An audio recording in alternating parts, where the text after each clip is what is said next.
What's going on, family? Scrapbook Boxing Museum of the Forgotten Fisticuffs Series. Let's continue with 100 years of World Championship fights. September 22nd, 1936. Heavyweight star Joe Louis knocks out Jewish heavyweight from Philadelphia. He was a contender. Took him out in the 5th round. His name is Attire. Now I want to show you Attire and Joe Louis. Quite a destruction. Unbelievable combination and left hook off the ropes. Joe Louis would knock out Attire. But I heard about Attire to a friend of mine. His name is Teddy.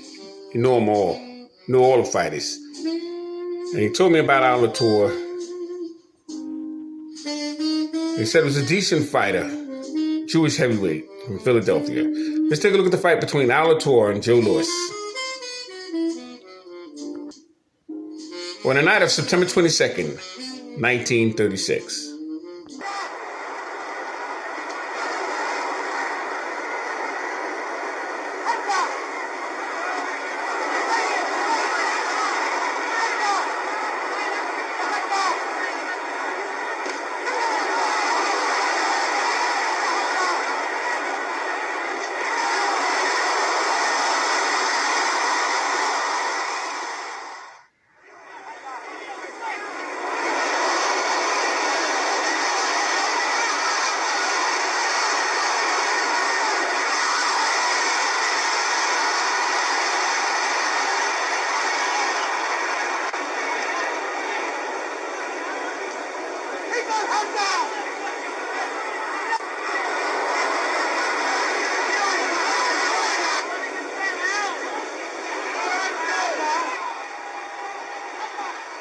Look at this combination.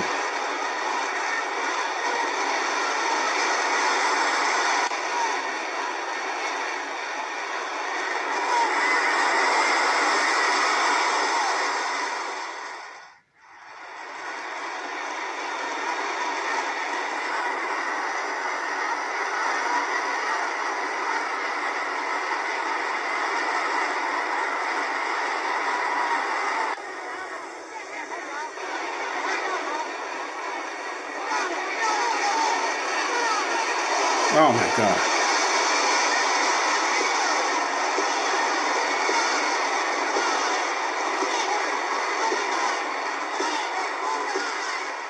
Fight's over.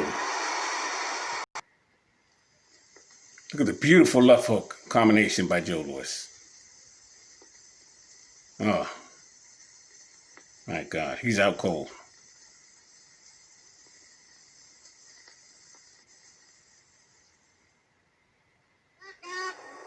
One minute, 28 seconds, the 5th round. October 5th, 1936. Jim McLaurin outbrawls bloody Tony Canzoneri in 10 rounds. New York, Madison Square Garden. Tony Canzoneri, an outstanding fighter he was, but unfortunately, be tangled up with Jimmy McLaurin. Canzoneri was a lightweight champion, and Jim McLaurin was a former welterweight champion.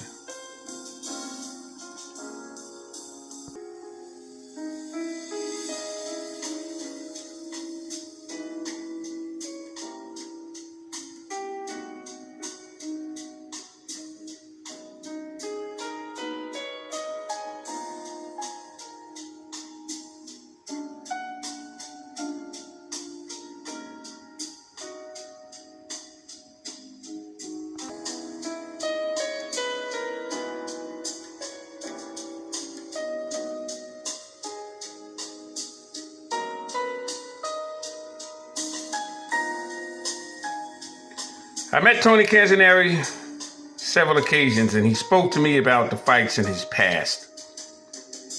The conversations we had was precious, because he talked about Pancho Villa, and he talked about Charles Bud Taylor.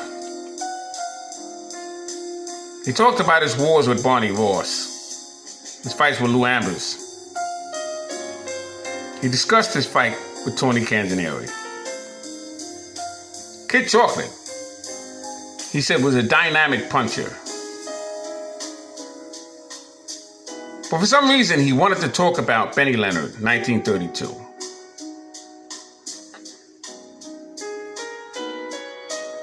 He said that was the most dangerous fighter he was in there with because Benny Leonard could punch. He punched straight. And he set traps. It was different than being in there with any other fighter. Jim McLaurin. Joe Louis meets Jorge Pasica. 1936.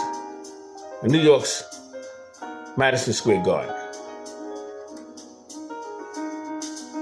But I want to talk about the fight that took place October 27th, 1936, with Hammer and Henry Armstrong. He defeated Mike Belloise in 10 rounds in Los Angeles and became recognized in New York, claim of the featherweight championship bout. It was at the Olympic Auditorium, and it was for the California and Mexican World Featherweight Championship.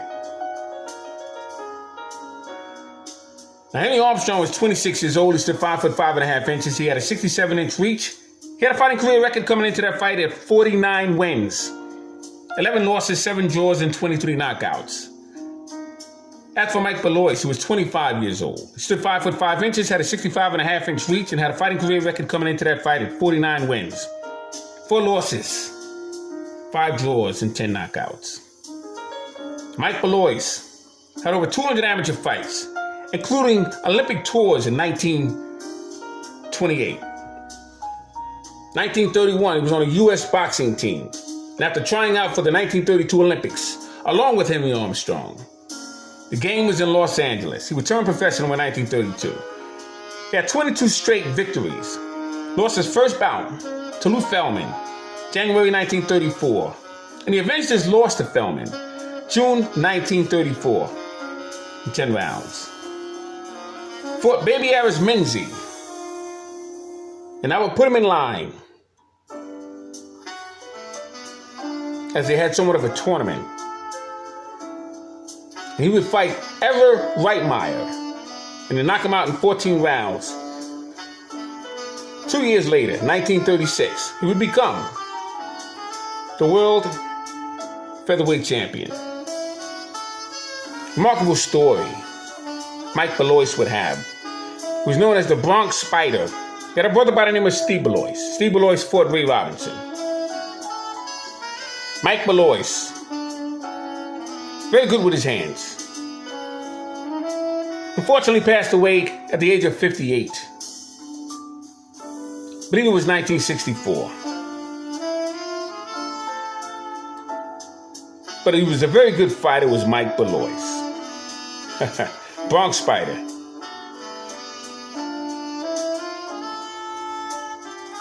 Be in the ring with Hammer and Henry Armstrong. On the night of October 27th, 1936. Gotta love boxing.